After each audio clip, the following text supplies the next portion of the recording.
On the near sideline, Ridley the target, he brings it in one-handed. A flag comes in, but Hilton Ridley comes down with it. Hilton Ridley is only a redshirt sophomore, but his impact on the IUP Crimson Hawks team is undeniable. His impressive statistics have him knocking on the door of a 700-yard-plus receiving season, and add to that 7 touchdowns.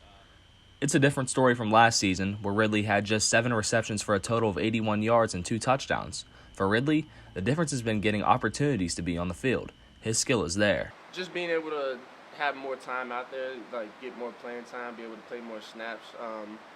I've always wanted to go out there and help the team as many ways as possible. So just being able to do that a lot more this year has really helped. Sexton with the snap, he's going to put it in the air, looking to his left, down the middle. Having 2 receivers like Ridley and Dwayne Brown on the offense makes it hard for opposing teams to target either player. I mean, we all know what Dwayne can do every given Saturday. We know what he can do, and as long as I go out there and just perform to the best of my ability, teams would have trouble stopping both of us. So. Monday afternoon, the NCAA Division II rankings for the Super Region 1 were released. IUP is ranked 3rd out of 10 teams. With the possibility of a playoff berth looming, Ridley's focus is on winning every play. Of course, I try not to think about it too much, because like I said, as long as we win every week, we'll find ourselves where we need to be. But yeah, of course, I think about it, and as long as we do our jobs, we'll be just fine. We had a tough loss last week to a team that we shouldn't have lost to. So just to bounce back and make sure we go 1-0 this week, and just really dominate on both sides of the ball, and just to show everybody that we're capable of doing special things.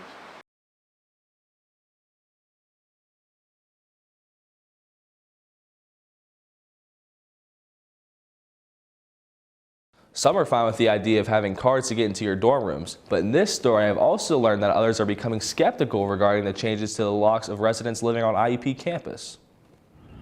There have been many new changes at IUP this semester, one of them being how students get into their dorm rooms. IUP has recently switched over its locking mechanism in some dorm buildings, going from traditional iCard scanners to mobile Bluetooth technology using the app Best Switch. The changes were made to eliminate the problem of lost iCards. I talked with Alex Donaldson, a freshman student at IUP who has already experienced the new changes. I came back from winter break, and I didn't really know how to work the system. It took me a few minutes to figure it out, but since then it's been pretty easy. It's pretty efficient, just going back to my phone. I already have it out, and then just putting it on the door. The problem is, though, when my phone dies, I get locked out of my dorm. So I gotta, make sure my phone's charged, and sometimes that's not possible with classes going on all day. Personally, I prefer the old system just because it was immediate, just using the iCard to get in and then get into the other one. But the new system has its perks, and I think I'll adapt to it. Other students like Tyler Myers have not experienced the changes yet. Tyler told us his concerns about the new system going into next semester.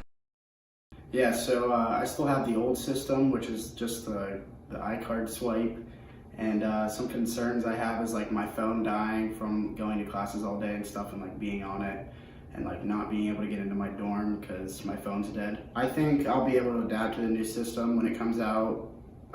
It won't be that hard, I guess, to get used to it, but it is kind of going to be annoying because you have to use your card to get into the hall, and then you have to use your phone to get into the door, which is like 2 different things. And like, let's say your phone were to break or something, then you wouldn't be able to get into your dorm. You'd have no way to get in there, especially if you live alone.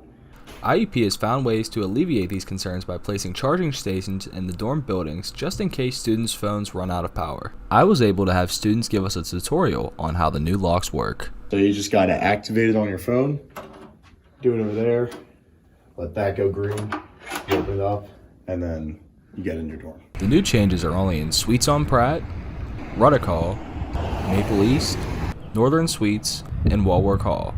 Delaney Hall, Putt Hall, and Stevenson Hall are expected to transition over the next year.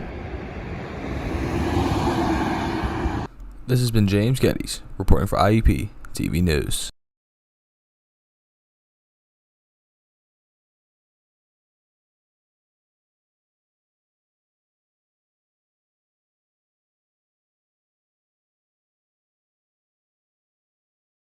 Send it to you, James. I'm here right now with Dr. Charles Cassavant. Dr. Cassavant was director of the Legend for 25 years, from 1976 to 2000. He's retired now, but he's back with us this weekend for the alumni celebration here at the game today. So, Dr. Cassavant, what does it feel like being here, celebrating 100 years of the IUP Marching Band? It's very hard to describe. Very emotional for me. I look at what Dr. Cheever's doing and I say, well, I want one of those again, you know?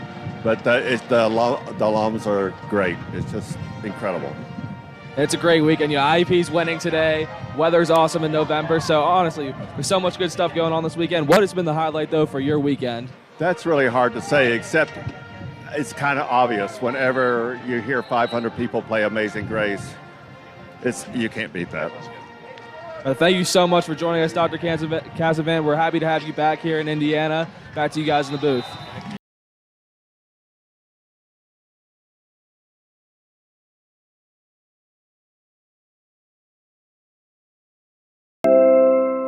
For the first time in months, gas price averages have held steady across the state and country.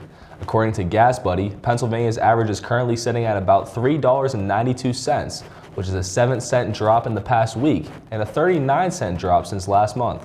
One could hope that the steady decrease in price continues as the winter months creep upon us.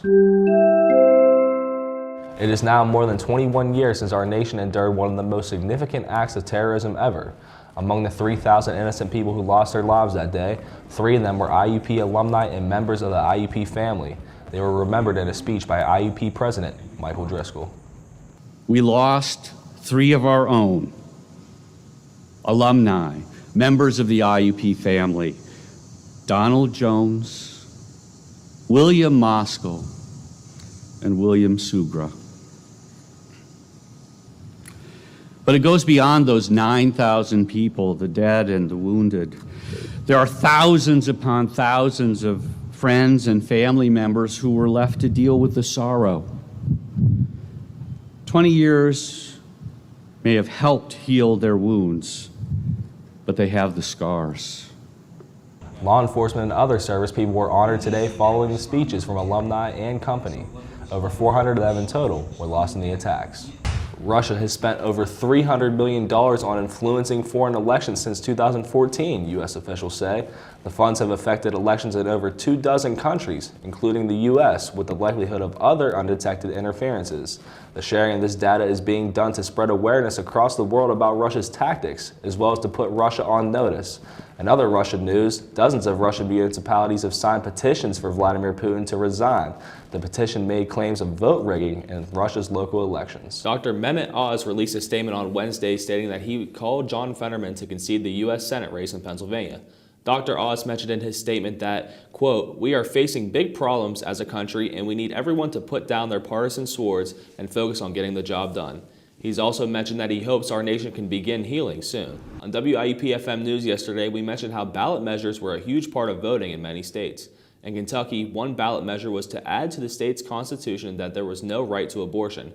However, the voters in Kentucky rejected the amendment, while California, Michigan, and Vermont have now put the right to abortion in their constitutions. In Kentucky, however, this does not mean the end to the fight for abortion, as the current legislation almost entirely prohibits it. Twitter continues to make headlines after Elon Musk has taken over as the CEO and owner of the social media app. But this time, the news is not so pleasant, as Twitter has laid off nearly all of its staff in Ghana, which is the company's only office in Africa. The move is being seen as an effort to cut costs, but many employees at the Ghana office are upset. Local laws require 3 months' notice of termination, and in this case, they were given less than a month notice. Elon Musk has been laying off staff all over the globe. He says that he had no choice since the company has been losing over $4 million each day. It seems that Twitter is not the only one in this situation. Facebook parent company Meta said it's laying off 11,000 employees, or 13% of its employees, marking the most significant job cuts in the tech giant's history. CEO Mark Zuckerberg said in his blog post to the employees on Wednesday that the job cuts is necessary in order to deal with challenges due to the high cost of managing the metaverse, as well as a concern over high inflation and rising interest rates.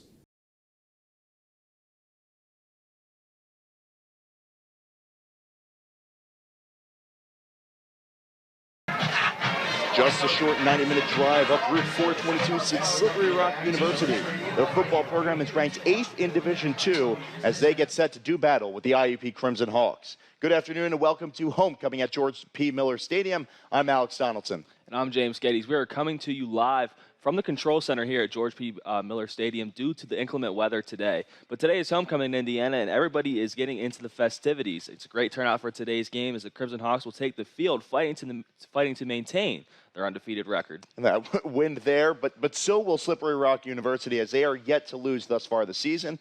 And a win for Slippery Rock may heal some year-old wounds. That's right. Last year, the Crimson Hawks were seen as the homecoming heartbreakers after beating Mercyhurst and Clarion during their respective homecoming games. And the Rock also fell victim to that trend as well. Last year, the Crimson Hawks came in and immediately set the pace in the air with now NFL wide receiver Irvin Charles receiving 2 touchdowns before the end of the half. The Rock still put up impressive stats, but came short in rushing and passing yardage.